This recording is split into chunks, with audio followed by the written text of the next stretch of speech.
Hi friends, ഞാൻ നിങ്ങളുടെ സുനില രാകേഷ്. ഇന്നത്തെ വീഡിയോ ഇവിടെ അഹമ്മദാബാദിൽ ഞങ്ങളുടെ വീട്ടിൽ നിന്ന് ഒരു 5 കിലോമീറ്ററൊക്കെ ദൂരെ ലക്കി റെസ്റ്റോറൻറ്റ് എന്ന് പറഞ്ഞിട്ട് ഭയങ്കര ഫേമസ്, വേൾഡിൽ തന്നെ ഫേമസ് ആയിട്ടുള്ള ഒരു ഹോട്ടലിൻ്റെ വിശേഷം പറയാനാണ് കേട്ടോ. ഇത് 1915 പണിതതാണ്. പണിതത് മീൻസ് ഒരാൾ അവിടെ ഒരു ചെറിയ ചായക്കട തുടങ്ങിയതാണ്. അപ്പോൾ അവിടെ ഇങ്ങനെ കബറ പൊന്തിയിട്ടുണ്ടായിരുന്നു. പക്ഷേ ആളതിൻ്റെ സൈഡിൽ തുടങ്ങി. അപ്പോൾ അയാൾക്ക് ഇങ്ങനെ വെച്ചടി കയറ്റാണ് ഉണ്ടായി. വേണമെങ്കിൽ അയാൾക്ക് അയാളുടെ സ്ഥലമാണ് ഈ കബറൊക്കെ നീക്കി നല്ല ഹോട്ടൽ ഉണ്ടാക്കുക. അതേ കണ്ടില്ല, ഒരു മരം കാണുനോക്കിയാൽ ഇതിനെ വരെ അവർ സംരക്ഷിച്ചിട്ടുണ്ട്, വെട്ടാണ്ട് ആ ഹോട്ടലിൻ്റെ ഉള്ളിൽ കൂടെ. ആ ഹോട്ടലിൻ്റെ ഉള്ളിൽ എത്ര കബറുണ്ടോ അത് മുഴുവനും വളരെ നന്നായിട്ട് അവർ സംരക്ഷിച്ചിട്ടുണ്ട് കേട്ടോ. അപ്പം നമ്മൾ വേൾഡിൽ ഒരു ഹോട്ടൽ തന്നെ ഉണ്ടാവില്ല ഖബറിൻ്റെ അടുത്ത് നമ്മളിരുന്ന് ഭക്ഷണം കഴിക്കുന്നത്. അത് ഈ ലക്കി ഹോട്ടലിൽ മാത്രമേ ഉണ്ടാവുള്ളൂ.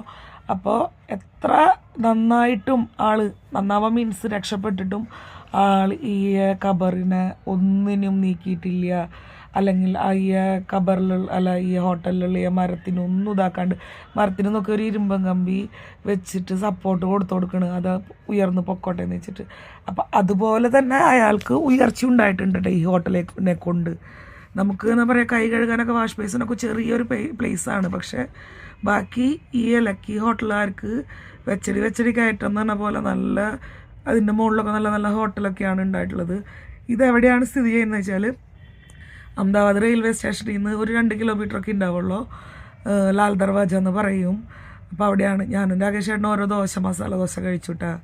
അങ്ങനെ അപ്പോൾ 1, 2 ഇഷ്ടം പോലെ ഖബറുണ്ട്. ഞാൻ എല്ലാ ഖബറും ഇതിൽ ഉൾപ്പെടുത്തിയിട്ടുണ്ട് കേട്ടോ. അപ്പോൾ ഇങ്ങനെ ഒരു സ്ഥലം എന്ന് പറഞ്ഞിട്ടുണ്ടെങ്കിൽ നമുക്കൊരു അത്ഭുതമാണല്ലോ. അപ്പോൾ അതെനിക്ക് എൻ്റെ ഫ്രണ്ട്സായിട്ടൊന്ന് ഷെയർ ചെയ്യണമെന്ന് തോന്നി. അതാണ് ഞാൻ ഈ വീഡിയോ ഇട്ടത്. ഈ വീഡിയോ ഇഷ്ടപ്പെട്ടെങ്കിൽ നിങ്ങൾ ഇതിനെപ്പറ്റിയിട്ടുള്ള കമൻറ്റ് പറയണം. അതുപോലെ തന്നെ എൻ്റെ ഏതെങ്കിലും ഫ്രണ്ട്സ് ഈ ലക്കി ഹോട്ടലിൽ ഭക്ഷണം കഴിച്ചിട്ടുണ്ടെങ്കിൽ അതും കമൻറ്റ് ചെയ്യണേ.